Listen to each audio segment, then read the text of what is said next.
दोस्तों चलिए आज की वीडियो शुरू करते हैं। दोस्तों वीडियो शुरू करने से पहले मैं आपको एक बात बता दूं कि आपने अभी तक हमारे इस चैनल को सब्सक्राइब नहीं किया हो तो नीचे पर आपको ग्रीन बटन में सब्सक्राइब करके लिखा रहा होगा, इसके ऊपर क्लिक कर लीजिए और साइड में नोटिफिकेशन बेल भी आएगा, उसको भी क्लिक कर लें ताकि आपको मिल सके हमारे अगले वीडियो की नोटिफिकेशन सबसे पहले और आप कुछ नया नया सीख सके। સૌરાષ્ટ્રની એકમાત્ર સ્કૂલ જ્યાં ટ્રસ્ટી તથા સંચાલકો ડોક્ટર, એન્જિનિયર તથા શિક્ષકો છે એવી Kanabar school of science and commerce કાર્યક્ષેત્ર ધોરણ 5 થી 10, 11, 12 સાયન્સ એન્ડ કોમર્સ। દીકરાઓ અને દીકરીઓ માટેના ઉજ્જવળ ભવિષ્ય માટે વાલીઓની પહેલી પસંદગી Kanabar school of science and commerce. અહીં છે શ્રેષ્ઠ શિક્ષકો દ્વારા મર્યાદિત સંખ્યામાં વિદ્યાર્થીઓ માટે ભણતર, અલગ અલગ સાયન્સ લેબ, કોમ્પ્યુટર લેબ, દીકરાઓ તથા દીકરીઓ માટે અલગ અલગ હોસ્ટેલ સાથે શુદ્ધ સાત્વિક ભોજનની વ્યવસ્થા, ટ્રાન્સપોર્ટેશનની સુવિધા, જી તેમજ નીટની તૈયારી સ્કૂલમાં જ। તો આથી વિશેષ આપ આપના બાળક માટે શું ઈચ્છો તો આજે જ એડમિશન માટે સંપર્ક કરો। Unit 1 Kanabar school of science and commerce, Khamrod ચોકડી, Junagadh bypass, Junagadh. Unit 2 main post ઓફિસની પાછળ શ્યામ વિદ્યાલય, સરકારી ગોડાઉન પાસે, ગાંધીગ્રામ, જુનાગઢ। નમસ્તે વિદ્યાર્થી મિત્રો, ગયા લેક્ચરમાં આપણે લોકોએ ઉષ્માગતિશાસ્ત્ર એટલે શું તેના વિશેની સામાન્ય માહિતી મેળવી। હવે આજે આપણે કેટલાક ઉષ્માગતિકીય પર્યાયો વિશેનો અભ્યાસ કરવાનો છે। ઉષ્માગતિકીય પર્યાયો, ઉષ્માગતિકીય પર્યાયો। હવે આ બધા શબ્દો સમજવા એટલા માટે આપણે જરૂરી છે કારણ કે આ શબ્દો આપણે આવડે તો આગળ પાઠનો અભ્યાસ આપણા માટે કેવો થાય તો કે સહેલો બની જાય। તો આના માટે પહેલો અગત્યનો પર્યાય છે તો કે પ્રણાલી અને પર્યાવરણ। પ્રણાલી અને પર્યાવરણ, મગજમાં પ્રશ્ન ઉભો થાય કે સાહેબ પ્રણાલી એટલે શું અને पर्यावरण એટલે તો આપણે પહેલા જોઈએ પ્રણાલી।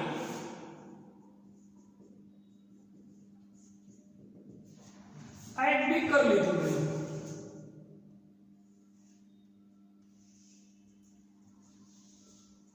આ બીકરમાં અહીંયા સુધી પાણી ભરેલું છે। હવે હું આ બીકરની અંદર પાણી કે એસિડ કે જે કંઈ ભરે છે હું ગમે તે પ્રકારના પ્રયોગો કરું છું। એ પ્રયોગ છે એ બાકીના બધાય વાતાવરણથી, સમગ્ર પૃથ્વીથી આખી વસ્તુ કેવી પડે તો કે જુદી પડે। તો જે ભાગમાં હું પ્રયોગ કરું છું એટલા ભાગને શું કહેવાય તો કે પ્રણાલી। શું કહેવાય? પ્રણાલી।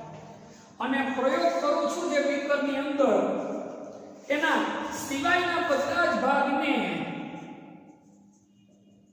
એના સિવાયના બધા જ ભાગને શું કહેશો તો કે ભાઈ પર્યાવરણ।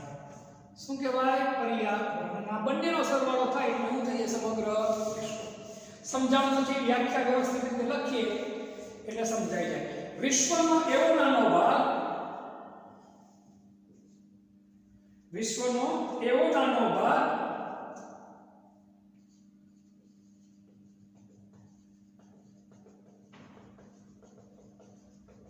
વિશ્વનો એવો નાનો ભાગ કે જ્યાં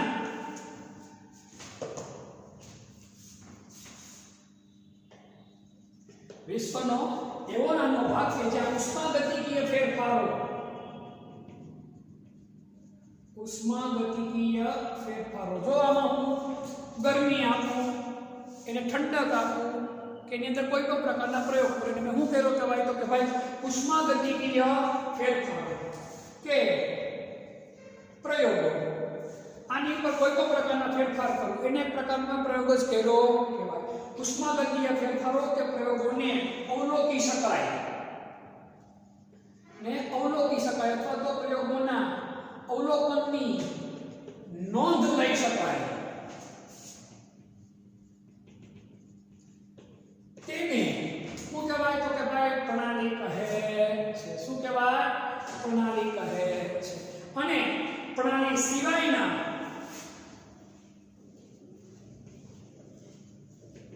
શું તો કે ભાઈ પ્રણાલી સિવાયના બાકીના ભાગને શું કહેવાય? પ્રણાલી સિવાયના બાકીના ભાગને શું કહેવાય? તો કે ભાઈ પર્યાવરણ તરીકે ઓળખવામાં આવે છે. પ્રણાલી વત્તા પર્યાવરણ બરાબર શું થાય? સમગ્ર વિશ્વ. શું બને? સમગ્ર વિશ્વ. ખાલી સમજણ પૂરતીની માહિતી છે, બધું આમાં ઊંડાણપૂર્વક ઉતરવાની આપણે જરૂર નથી. હવે વધુ એક છે સીમા અથવા તો હદ રેખા. શું કહેવાય એને? હદ રેખા. પ્રણાલીની સીમા અથવા તો પ્રણાલીની હદ. પ્રણાલી અને પર્યાવરણને અલગ પાડતો ભાગ આ છે. એ પ્રણાલી અને પર્યાવરણને શું પાડે? તો કે અલગ પાડે. પ્રણાલી અને પર્યાવરણને અલગ પાડતા ભાગને શું કહેવાય? તો કે સીમા અથવા શું કહેવાય? હદ કહેવાય છે. પ્રણાલી અને પર્યાવરણને અલગ પાડતા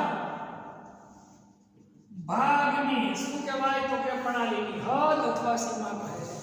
આ વાસ્તવિક છે અને અહીંયા જો પાણીના કારણે અલગ પડે છે, અહીંયા પાણી પૂરું થઈને અલગ પડે તેને કેવી કહેવાય? તો કે કાલ્પનિક. આ શું કહેવાય? તો કે વાસ્તવિક સીમા અથવા આ કઈ? તો કે ભાઈ કાલ્પનિક.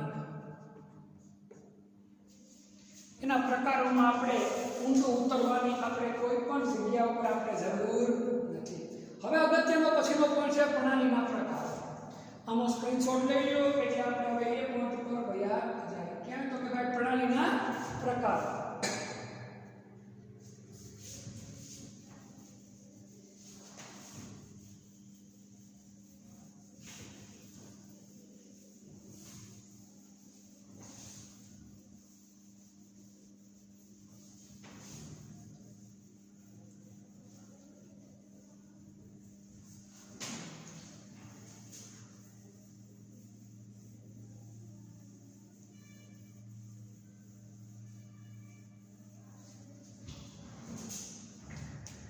પ્રણાલીના પ્રકાર.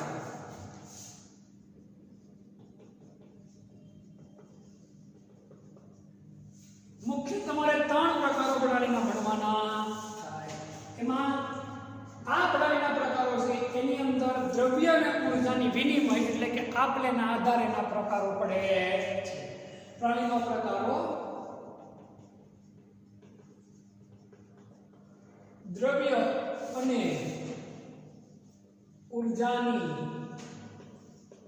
આપલેના આધારે પડે છે.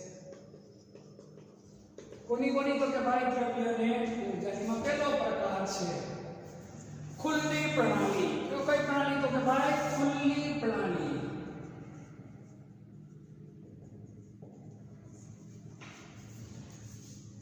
નામ જેવું જ કામ ખુલ્લું રહે. જે પ્રણાલીની અંદર દ્રવ્ય અને ઊર્જા બંનેની આપ-લે થઈ શકે તેવી પ્રણાલીને કેવી પ્રણાલી કહેવાય? ખુલ્લી પ્રણાલી કહે. જે પ્રણાલીમાં દ્રવ્ય અને કોણ? તો કે ભાઈ દ્રવ્ય અને ઊર્જા એમ બંનેની આપ-લે થઈ શકે તેવી પ્રણાલીને કઈ પ્રણાલી કહેવાય? ખુલ્લી પ્રણાલી કહે છે. દાખલા તરીકે બીકરમાં રહેલ પાણી, તળાવનું પાણી વગેરે. બીકરમાં પાણી હોય તમે એને બહારથી ઉર્જા વધારે આપી શકો, ઓછી આપી શકો. એમાંથી ઉર્જા શોષી શકીએ આપણે. બહાર નીચે તમે બરફ મૂકી દો તો પણ એમાંથી તમે પાણી બહારથી કાઢી શકો કે વધારે પાણીમાં પણ તમે નાખી શકો. આ પ્રણાલીને કઈ પ્રણાલી કહેવાય? ખુલ્લી પ્રણાલી. બીજોનો પ્રકાર છે બંધ પ્રણાલી.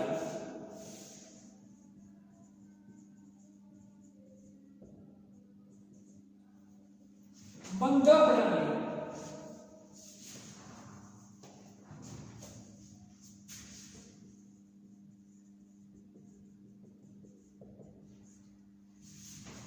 બીજો પ્રકાર છે બંધ પ્રણાલી. આમાં શું થાય? તો કે દ્રવ્યની આપ-લે થાય નહીં, માત્ર કોની આપલે થાય તો કે ઉર્જાની આપલે થાય. તો આવી પ્રણાલીને કઈ પ્રણાલી કહેવાય તો કે ભાઈ બંધ પ્રણાલી તરીકે ઓળખવામાં આવે છે. જે પ્રણાલીમાં દ્રવ્યની આપલે ન થાય, ખાસ યાદ રાખો આપલે ન થાય, પરંતુ માત્ર ઉર્જાની આપલે થાય તેવી પ્રણાલીને કઈ પ્રણાલી કહેવાય તો કે ભાઈ બંધ પ્રણાલી કહે છે. કઈ પ્રણાલી કહેવાય? બંધ પ્રણાલી કહે છે. દાખલા તરીકે સ્ટીલના કે કોપરના પાત્રમાં તમે કઈ પણ વસ્તુ ભરેલી હોય તે બંધ પાત્ર કરનાર, કુકરની જ વાત કરીએ આપણે. કુકરમાં તમે કોઈ પણ વસ્તુ ભરી ભાઈ તમે એમાં ઉર્જાની આપલે કરીએ, અંદર વધુ ગરમી આપી શકો, સીટી ઊંચી કરો, તમને એમાંથી ઉર્જા બહાર નીકળી જાય. પરંતુ અંદર રહેલી વસ્તુ જે દ્રવ્ય છે એ વધઘટ એમાં કરી શકો નહીં. દાખલા તરીકે બંધ કુકરમાં રહેલ વસ્તુ સ્ટીલ કે કોપરના બંધ પાત્રમાં રહેલ વસ્તુ વગેરે. કારણ કે આ બધા ઉષ્માના શું છે તો કે વાહક છે. શું છે? વાહક. સ્ટીલની કેટલી હોય એમાં ચા ભરેલો હોય તો 2-3 કલાક થાય એટલે આપોઆપ ચા કેવો થઈ જાય? ઠંડો એકદમ થઈ જાય. શું કામ? તમે કાંઈ બહારથી ફેરફાર તો કર્યો છતાં પણ, કારણ કે એ ઉષ્માનું શું છે તો કે વાહક છે. અંદરની જે ગરમી છે બહાર નીકળીને કેમાં જવા માંડે તો કે વાતાવરણમાં જવા માંડે. પ્રણાલીમાંથી પર્યાવરણ તરફ વહન થવા માંડે. ક્યાં સુધી વહન થાય? ત્યાં સુધી પ્રણાલી અને પર્યાવરણ બંનેની ઉર્જા કેવી ન થઈ જાય તો કે ભાઈ સમાન થઈ જાય નહીં ત્યાં સુધી. ત્રીજો અને અગત્યનો પ્રકાર છે નિરાળી પ્રણાલી.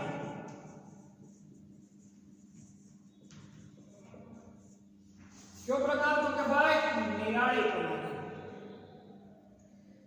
પેલામાં બેની આપલે થાય, આમાં માત્ર એકની, આમાં એકેયની આપલે થાય નહીં. જે પ્રણાલીમાં દ્રવ્ય કે ઉર્જા એમ બંનેની એમ બેમાંથી કોઈ પણની આપલે ન થાય તેવી પ્રણાલીને કઈ પ્રણાલી કહેવાય? નિરાળી પ્રણાલી અથવા નિરાળી પ્રણાલી તરીકે ઓળખવામાં આવે છે. હવે આવી પ્રણાલી સમોષ્મી હોય. કેવી હોય? સમોષ્મી. આવી પ્રણાલી સમોષ્મી હોય એટલે કે એની અંદર દ્રવ્ય કે ઉર્જા કોઈ પણની આપલે થતી નથી. એની પર ઉર્જાની કોઈ પણ પ્રકારની ઉષ્મા ઉર્જાની અસર થતી નથી. બાયણે ગમે તે ફેરફાર થયો હોય એની સાથે એને કાંઈ લાગે પડકે નહીં. તેમાં ઉષ્મા ઉર્જાની કોઈ પણ અસર થતી નથી. તેમાં બહારના ફેરફારની કોઈ અસર થતી નથી. વાસ્તવમાં આવી પ્રણાલી શક્ય નથી. વાસ્તવમાં આવી પ્રણાલી સંપૂર્ણ રીતે શક્ય નથી. જો સંપૂર્ણ રીતે શબ્દ મેં હું કામ લેતો? સંપૂર્ણ શક્ય નથી, પરંતુ અમુક અંશે શક્ય છે. ખાસ પ્રકારના થર્મસ, ઘણા થર્મસ એવા આવે છે વ્યવહારમાં કે જેમાં તમે ચા રાખી દો તો એ 10-12 કલાક સુધી તો ગરમ રહે. જેમાં તમે ખોરાક રાખી દો તો લાંબા સમય સુધી ગરમ રહે. તો એ કોનું ઉદાહરણ કહેવાય? તમારે નિરાળી પ્રણાલી. પણ એ અમુક કલાકો સુધી, અમુક દિવસો કરતાં વધુ પછી સમય સુધીમાં રહી શકે નહીં. વૈજ્ઞાનિકો અત્યારે આમાં આવી પ્રણાલીવાળા સાધનો બનાવવામાં પ્રયત્નશીલ અત્યારે છે. સંપૂર્ણ સફળ થયા નથી. ખાસ પ્રકારના થર્મોસ આનું ઉદાહરણ છે. કેવા પ્રકારના થર્મોસ? તો કે ભાઈ ખાસ પ્રકારના થર્મોસ આનું ઉદાહરણ છે. આ સિવાય બીજા બે પ્રકારના છે. એક જે ચોપડીમાં લખ્યું સમાન પ્રણાલી અને બીજી વિસમાન પ્રણાલી. ચોથો સમાન પ્રણાલી અને પાંચમો વિસમાન પ્રણાલી. આના વિશે વધુ ઊંડું જવાની જરૂર નથી, એટલે હું તમને એમાં વધુ ઊંડાણપૂર્વક અભ્યાસ કરાવતો નથી. એક સરખી રીતે મિશ્ર થઈ જાય સમાન, એક સરખી રીતે મિશ્ર ન હોય તો શું કહેવાય? તો કે વિસમાન. પરંતુ આના વિશે આપણે વધુ ડિટેલમાં જવાની જરૂર નથી, કારણ કે ચોપડીમાં આની સમજ નથી. મુખ્ય તમારે 3 પ્રકાર સમજવાના છે, તમારા મગજમાં હોવા જોઈએ, અને આ બેના નામ આપણે યાદ રાખશું. બરાબર? તમને પૂછાય કે ભાઈ પ્રણાલીના પ્રકાર એટલે તમારે 3 જ લખવાના. અત્યારે ગુજરાત બોર્ડમાં આપણે 3 જ વસ્તુ આપી છે આપણે એનસીઆરટીના અભ્યાસક્રમમાં, એટલે આપણે 3 પૂરતું જશું. પણ આ સિવાયના 2 પ્રકાર છે, મેં તમને ખાલી આના તમે નામ દર્શાવ્યા છે. આના વિશે વધુ ઊંડાણપૂર્વક આપણે જવાની જરૂર નથી. સ્ક્રીનશોટ લઈ લેવાનો, પછી બધો અગત્યનો પોઈન્ટ લઈ આપણે લોકો પ્રણાલીની અવસ્થા.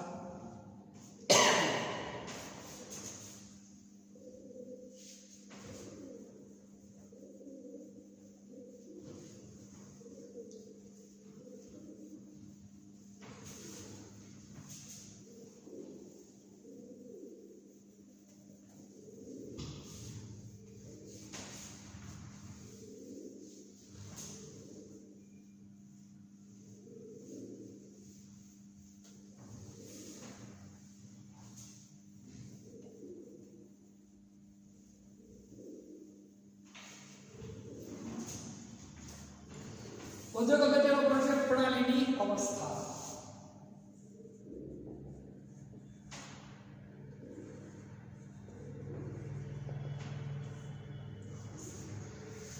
તો પ્રણાલીના કેટલાક ગુણધર્મો છે જથ્થાત્મક. કેવા હોય? જથ્થાત્મક.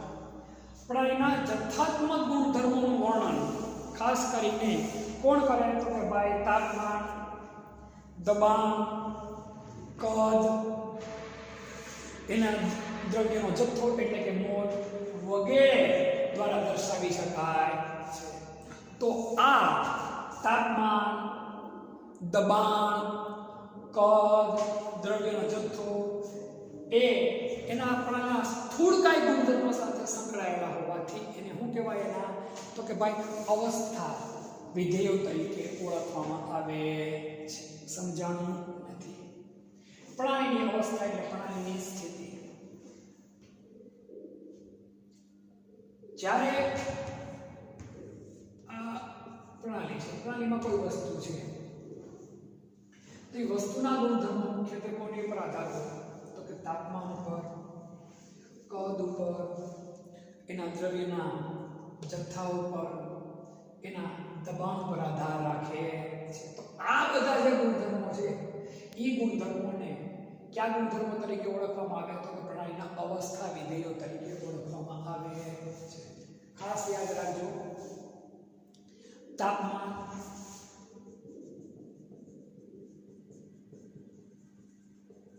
દબાણ, કદ, દ્રવ્યનો જથ્થો એ પ્રણાલીના સ્થૂળકાય ગુણધર્મો સાથે સંકળાયેલા છે.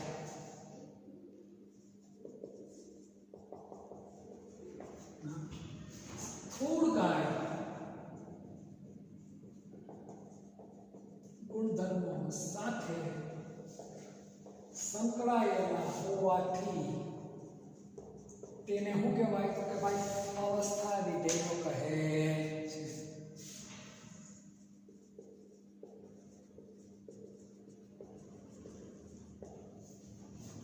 અવસ્થા વિધેયો તરીકે ઓળખવામાં આવે છે.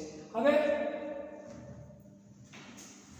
પ્રણાલીના કેટલાક ગુણધર્મો એવા છે, પ્રણાલીના કેટલાક ગુણધર્મો એવા છે કે જે પ્રણાલીની વિવિધ અવસ્થાઓ ઉપર આધાર રાખે છે.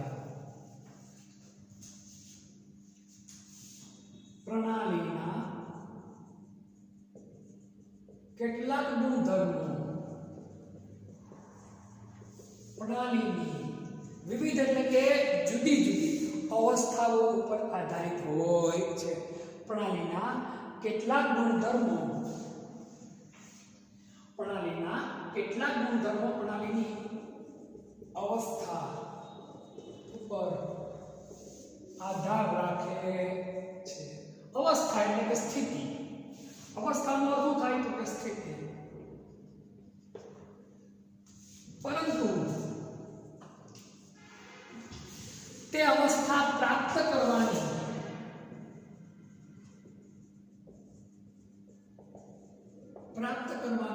પદ્ધતિ કે રીત ઉપર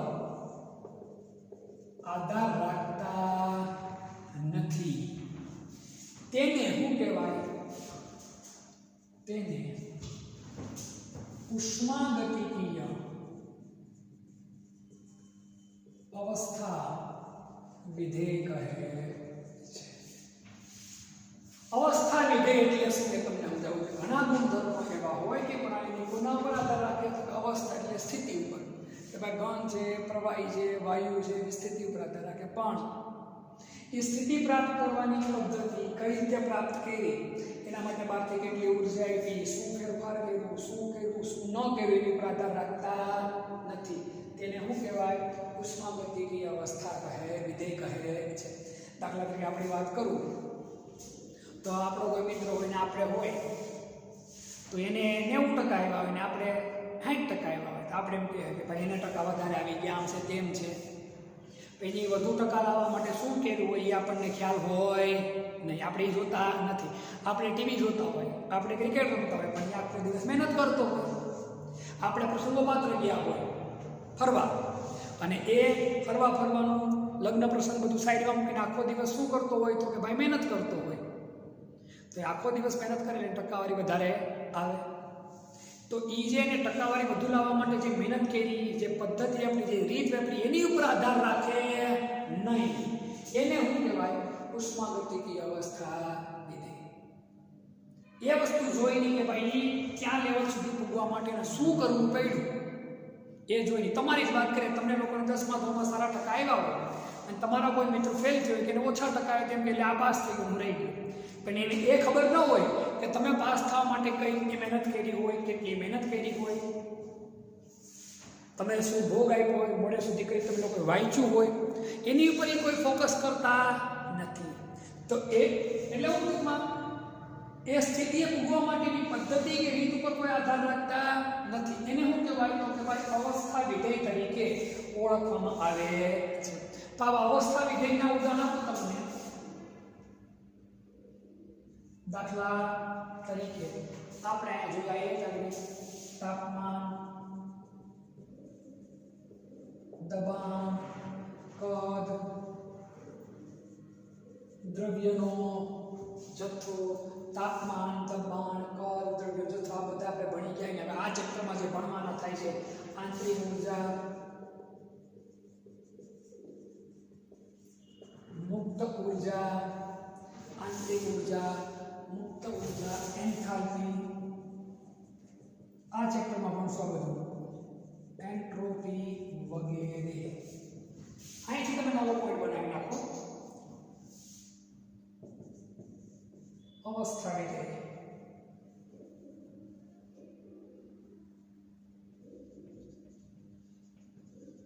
એમાં ખાલી આ 2 પોઈન્ટ જ લખો એટલે તમારા માટે. હવે ખૂબ જ અગત્યનો અવસ્થા વિધેય, આંતરિક ઉર્જાનો આપણે અભ્યાસ કરવાનો થાય છે. સ્ક્રીનશોટ તમે આનો લઈ લો.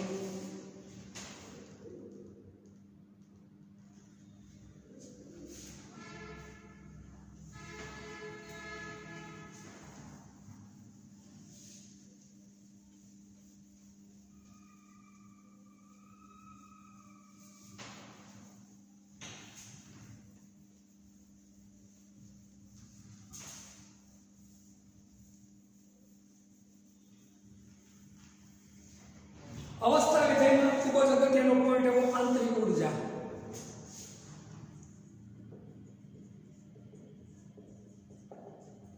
આપણે ચોપડીમાં એટલું એવું લાંબુ લચકદાર અભ્યાસ કરશું નહીં. આપણી રીતે શોર્ટકટમાં એકદમ વ્યવસ્થિત રીતે સહેલાઈથી આપણને આવડી જાય એવી રીતે આપણે લોકો આનો અભ્યાસ કરશું. એકદમ શોર્ટકટથી એકદમ સહેલાઈથી આરામથી આપણે આવડી જાય એ રીતે. આંતરિક ઉર્જા અવસ્થાય ધ્યેય તરીકે આંતરિક ઉર્જા. આ રીતે આપણે આંતરિક ઉર્જા, મુક્ત ઉર્જા, એન્થાલ્પી, એન્ટ્રોપી, ઉષ્માગતિશાસ્ત્રના નિયમો એ બધું આ રીતે જ આપણે ભણશું. દરેક પદાર્થમાં તેના દ્રવ્યના આધારે, એના લાક્ષણિક બંધારણના આધારે, દ્રવ્યના આધારે, એના લાક્ષણિક બંધારણના આધારે ચોક્કસ ઉર્જા આવેલી હોય એની કઈ ઉર્જા કહેવાય તો કે આંતરિક ઉર્જા. આપણા બધાની અંદર પણ દરેકમાં અલગ અલગ પ્રકારની ઉર્જા આવેલી હોય. એ ઉર્જાને એની કઈ ઉર્જા કહેવાય? આંતરિક ઉર્જા. તમારી તમારા ભાઈની ઉર્જા અલગ હોય, તમારી તમારા બહેનની ઉર્જા અલગ હોય, મારી તમારી ઉર્જા અલગ અલગ હોય. આપણો મોટો ભાઈ હોય તો 99% આપણા મોટા ભાઈની ઉર્જા આપણા કરતાં વધારે જ હોય આંતરિક ઉર્જા. હા, પછી આપણે ખાઈ પીને એકદમ પહેલવાન હોય ને લોહી પીતા હોય તો વાત આખી અલગ છે. બાકી આપણા કરતાં આપણા જે મોટા હોય એની ઉર્જા લગભગ 99% કેવી હોય તો કે વધુ જ હોય છે. આપણા ફેમિલી મેમ્બરની વાત કરીએ તો જેમ આપણી જે અંદરની ઉર્જા હોય એને આપણે આંતરિક ઉર્જા કહેવાય. એવી રીતે આપણે પદાર્થની વાત કરવાની છે. અત્યારે કોની વાત કરવાની છે તો કે પદાર્થની વાત કરવાની છે. દરેક પદાર્થમાં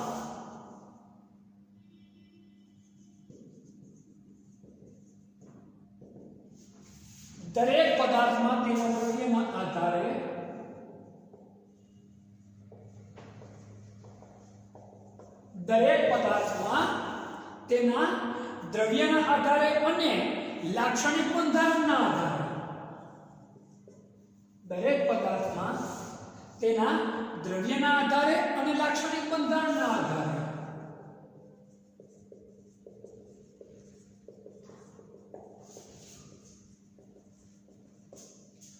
દરેક પદાર્થમાં તેના દ્રવ્યના આધારે અને લાક્ષણિક બંધારણના આધારે ચોક્કસ ઉર્જા સમાયેલી હોય.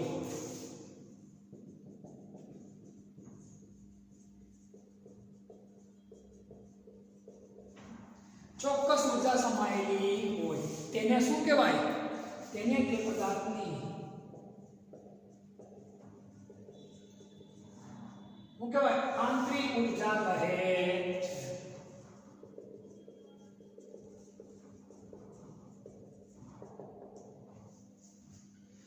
દરેક પદાર્થમાં તેના દ્રવ્યના આધારે, એટલે અંદર કેટલું દ્રવ્ય છે એના આધારે, એનું બંધારણ કેવું છે એ બંધારણના આધારે ચોક્કસ ઉર્જા સમાયેલી હોય. તેને તે પદાર્થની શું કહેવાય તો કે ભાઈ આંતરિક ઉર્જા કહે છે. શું કહેવાય તો કે ભાઈ આંતરિક ઉર્જા કહે છે. આંતરિક ઉર્જાની સંજ્ઞા U છે. આંતરિક ઉર્જાની સંજ્ઞા શું છે તો કે U છે. એકમ જૂલ છે. ઉર્જાનો એકમ મોટા ભાગે આપણે કયો લઈ લેવાનો? જૂલ. બીજા અર્ગ કેવા કોઈ એકમ ઉપર આપણે જવાની જરૂર નથી. મુખ્ય એકમ કયો તો કે જૂલ. એને કેલરીમાં ખાલી કન્વર્ટ કરતા આવડવું જોઈએ. બીજું કશું જ આપણે એમાં આગળ પાછળ થવાની જરૂર આપણે માટે રહેતી નથી. ઉર્જાનો મોટા ભાગે આપણે કયો એકમ લેશું તો કે જૂલ જ એકમ ગણશું. હવે આ ઉર્જા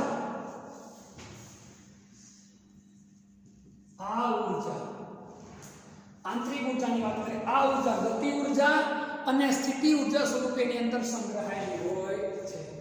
આ આંતરિક ઉર્જા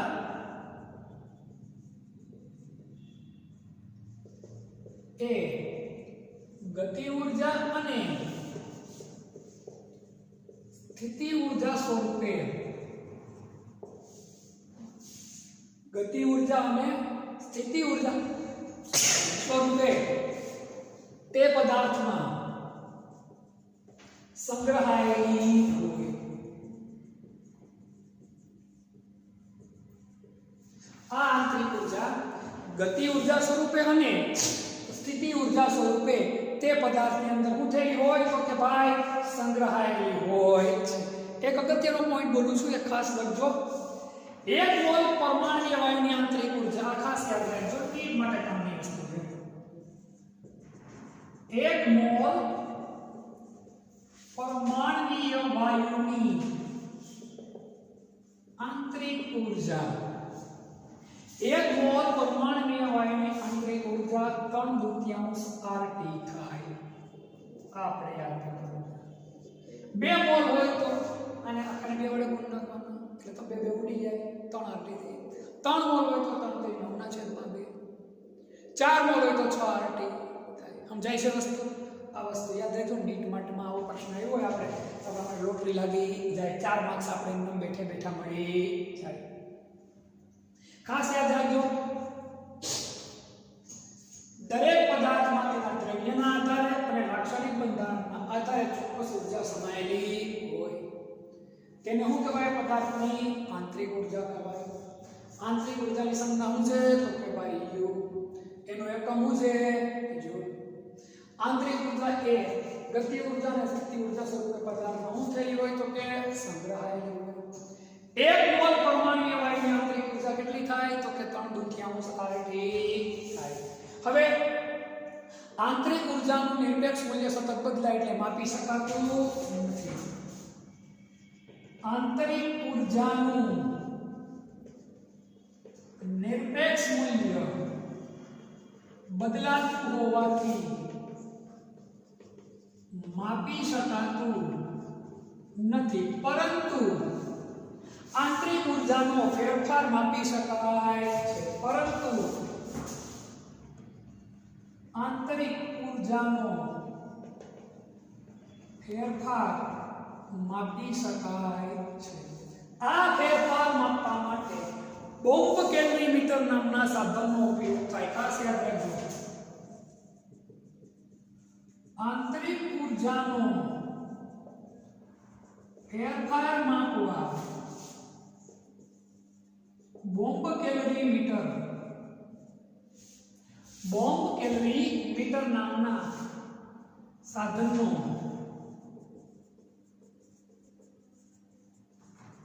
ઉપયોગ થાય છે. કોનો ઉપયોગ થાય? બોમ્બ કેલરીમીટર નામના સાધનનો ઉપયોગ થાય છે. ખાસ યાદ રાખજો, આંતરિક ઉર્જા છે ગતિ ઉર્જા કે શક્તિ ઉર્જા સ્વરૂપે જે તે પદાર્થમાં સંગ્રહાયેલી છે. 1 મોલ પરમાણ્વીય વાયુની આંતરિક ઉર્જા કેટલી થાય? 3/2 RT. નીટ માટેનો અગત્યનો પોઈન્ટ કહી શકાય આને. લાય મગજમાં હોવું જોઈએ. એનું નિરપેક્ષ મૂલ્ય માપી શકાતું નથી, કારણ સતત શું થાય? બદલાતું નહીં. પણ એનું શું માપી શકાય? તો કે ફેરફાર માપી શકાય. આ ફેરફાર માપવા માટે કયા સાધનનો ઉપયોગ થાય? તો કે ભાઈ બોમ્બ કેલરીમીટર નામના સાધનનો ઉપયોગ થાય. આંતરિક ઉર્જા છે એ દ્રવ્યનો જથ્થો, એનો સ્વભાવ, તાપમાન, દબાણ, કદ વગેરે ઉપર આધાર રાખે છે. ખાસ યાદ રાખજો. પહેલા એક કામ કરો, આટલો સ્ક્રીનશોટ લઈ લો, પછી એક પોઈન્ટ લખાવું.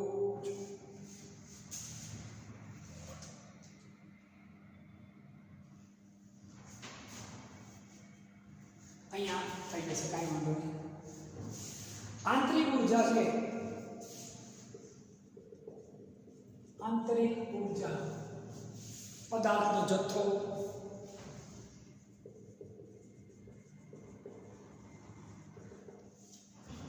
રાસાયણિક સ્વભાવ,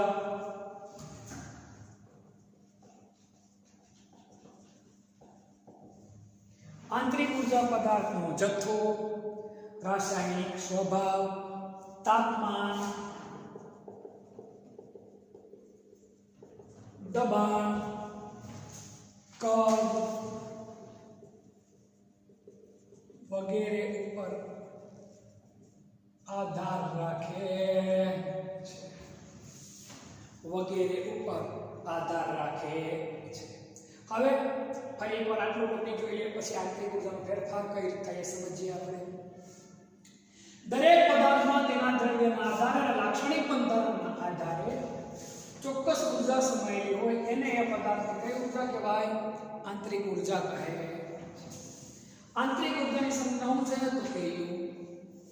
એકમ શું છે? જૂલ. આ આંતરિક ઉર્જા એ ગતિ ઉર્જા અને સ્થિતિ ઉર્જા સ્વરૂપે તે પદાર્થમાં શું થયેલી હોય? તો કે સંગ્રહાયેલી હોય. 1 મોલ પરમાણુય વાયુની આંતરિક ઉર્જા કેટલી થાય તો કે ભાઈ 3/2 RT થાય. કેટલી થાય? 3/2 RT થાય. 1 મોલ પ્રતિ ગમે એટલા મોલ હોય આપણે ગુણાકાર કરીને ગણી શકીએ.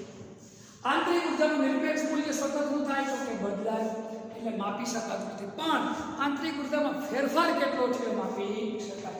અને એ ફેરફાર માપવા માટે આપણે કયા સાધનનો ઉપયોગ કરીએ તો કે ભાઈ બોમ્બ કેલરીમીટર નામના સાધનનો ઉપયોગ કરીએ છીએ. આંતરિક ઉર્જા છે પદાર્થનો જથ્થો, રાસાયણિક સ્વભાવ, તાપમાન, દબાણ, કદ વગેરે ઉપર આધારિત હોય છે, વગેરે ઉપર આધાર રાખે છે. આ ખાસ યાદ રાખજો, આંતરિક ઉર્જા કોની ઉપર આધાર રાખે છે. હવે પ્રણાલીની આંતરિક ઉર્જામાં ફેરફાર કઈ રીતે થાય એનો ફેરફાર બોમ્બ કેલરીમીટર નામના સાધન વડે માપવામાં આપણે ફેરફાર થાય કઈ રીતે તે વસ્તુ આપણે જોવાની છે. સ્ક્રીનશોટ લઈ લો, અગત્યનો પોઈન્ટ છે.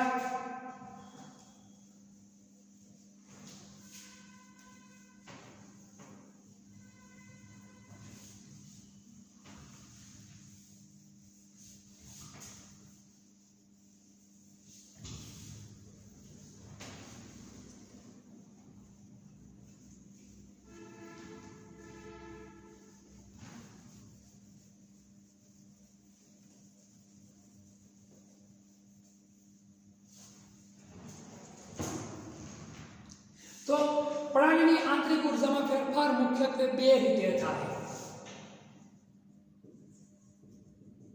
પ્રણાલીની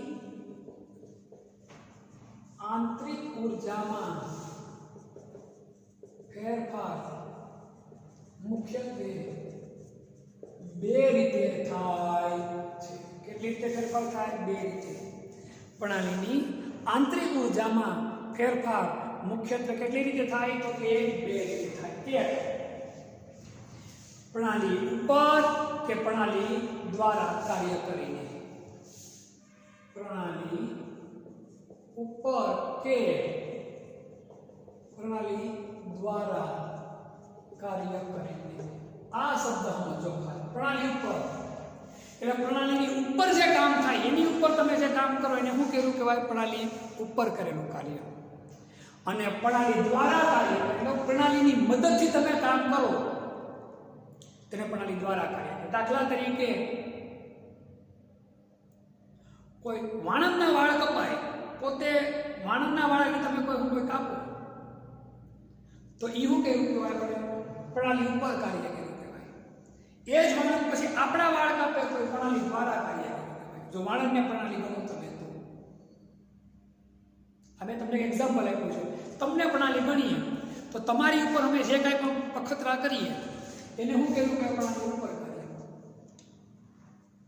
અને તમને કહે કે તમે આ કાર્ય કરો, તમે એ કામ કરવા માંડો તો એને શું કહેવાય? પ્રણાલી દ્વારા થયેલું કાર્ય. જેને પ્રણાલી ગણીએ આપણે. પ્રણાલી એટલે હું મેં તમને કીધું તો અગાઉ વિશ્વનો એક એવો ભાગ કે જેની ઉપર તમે પર્યાવરણના બાકીના ભાગથી અલગ રહી અને જે કાંઈ કામ કરતા હોય એને શું કહેવાય તો કે પ્રણાલી. તો આ શબ્દ એની ઉપર પ્રણાલીની ઉપર કામ કરવાનું અને પ્રણાલી દ્વારા કાર્ય કરવાનું બે. ઉપર અને દ્વારા બે શબ્દનો રહેલો છે. મારી ઉપર કોઈ ખતરો થાય તો એ પ્રણાલી ઉપર કામ કરે. હું કાંઈ કામ કરું એ મારા દ્વારા છે એટલે હું કહેવાય? પ્રણાલી દ્વારા કરી. ઉપર અને દ્વારા આ બંને શબ્દો સમજવા આપણા માટે વધારે અગત્યના છે. પ્રણાલી ઉપર કાર્ય કરો એટલે મોટા ભાગે ઉર્જામાં શું થાય? વધારે. અને પ્રણાલી દ્વારા કાર્ય કરો 99% કેસમાં ઉર્જા શું થાય તો કે ઘટે. શું થાય? આંતરિક ઉર્જા શું થવા માંડે, પછી ઘટાડો થવા માંડે. આંતરિક ઉર્જામાં ફેરફારની બીજી રીત છે પ્રણાલીમાં ઉષ્મા ઉમેરીને કે પ્રણાલીમાંથી ઉષ્મા દૂર કરીને. પ્રણાલીમાં ઉષ્મા ઉમેરીને કે પ્રણાલીમાંથી ઉષ્મા દૂર કરીને. પ્રણાલીની આંતરિક ઉર્જામાં ફેરફાર મુખ્યત્વે કેટલી રીતે થાય તો કે બે રીતે થાય. એક, પ્રણાલી ઉપર કે પ્રણાલી દ્વારા કાર્ય કરીને. બીજું, પ્રણાલીમાં ઉષ્મા ઉમેરીને કે પ્રણાલીમાંથી ઉષ્મા દૂર કરીને. આ અગત્યનું point છે. હવે પ્રણાલી ઉપર કાર્ય કરવાથી કે પ્રણાલી દ્વારા કાર્ય કરવાથી શું આંતરિક ઉર્જામાં ફેરફાર થાય? પ્રણાલીમાં ઉષ્મા ઉમેરવાથી કે પ્રણાલીમાંથી ઉષ્મા દૂર કરીને કાર્ય કરવાથી શું ફેરફાર થાય એ આપણા માટે વધુ અગત્યના નથી. એની ડિટેલમાં આપણે કોઈ જગ્યા પર જવાની જરૂર આપણા માટે હાલના તબક્કે રહેતી નથી. એટલે આપણે આંતરિક ઉર્જામાં ફેરફાર કઈ રીતે થાય એટલું જ આપણે સમજવાનું થાય છે. વધુ વિગતે અભ્યાસ આપણે નેક્સ્ટ લેક્ચરની અંદર કરશું.